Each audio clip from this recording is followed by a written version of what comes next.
நடிகை கௌரி கிஷன் விவகாரத்தில் நடிகர் சங்கம் கண்டனத்தை தெரிவித்திருக்கிறது. அண்மை செய்தியாக பார்க்கிறோம்.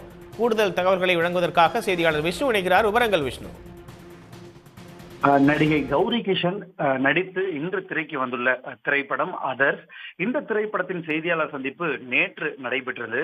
அந்த செய்தியாளர் சந்திப்பில் யூடியூபர் ஒருவர் நடிகையின் எடை குறித்த கேள்வி என்பது எழுப்பியிருந்த நிலையில் அது சர்ச்சையாகி தற்பொழுது இந்தியா முழுவதும் ஒரு பேசு பொருளாக மாறி இருக்கிறது. இந்த நிலையில் நடிகை குறித்து அவதூறாக கேள்வி எழுப்பிய அந்த யூடியூபரை கண்டித்து நடிகர் சங்கம் தற்பொழுது கடுமையான கண்டனங்களை தெரிவித்திருக்கிறது.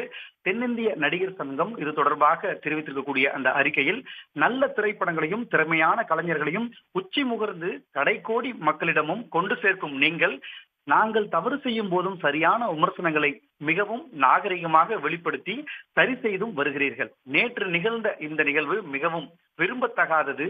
தமிழ் திரையுலகம் எப்பொழுதுமே பெண்களுக்கு அதிக முக்கியத்துவம் தரும் துறையாகவே விளங்கி வருகிறது.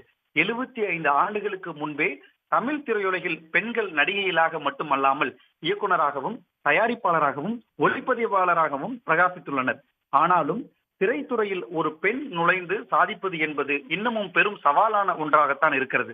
அப்படி பெரும் சவாலை ஏற்று ஏதாவது ஒன்றை சாதித்து விட வேண்டும் என்ற நோக்கத்தில் தான் பெண்கள் திரைத்துறைக்கு அடியெடுத்து வைக்கின்றனர். அப்படி திரைத்துறைக்கு வரும் பெண்களை அவர்களுக்கான பாதுகாப்பையும் அவர்கள் தன்மானத்தையும் சுய கௌரவத்தையும் பாதுகாப்பது என்பது நம் எல்லோரது கடமையாகவும் கூட.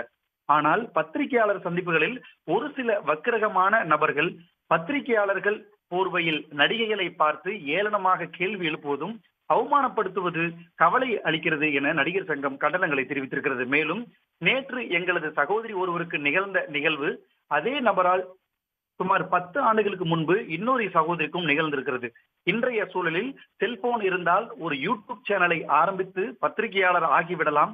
திரைத்துறையினர் பற்றி அவதூறுகளை ஆபாசமாக பரப்பி பார்வையாளர்களை பெற்றுவிடலாம் என்ற மோசமான நிலை நிலவுகிறது.